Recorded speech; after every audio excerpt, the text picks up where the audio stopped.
Hi friends, అందరు ఎలా ఉన్నారు? నేను ఈరోజు ములుగు జిల్లాలోని మల్లూరు హిమాచల నరసింహస్వామి దేవస్థానానికి వెళ్ళాను. చాలా బాగుంది టెంపుల్ అయితే ఇక్కడ స్పెషల్ ఏంటంటే, ఇక్కడ మన నరసింహస్వామి, లక్ష్మీ నరసింహస్వామి మనిషి రూపంలో ఉంటాడు.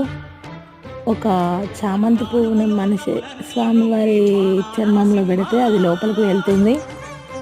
అదే ఇక్కడ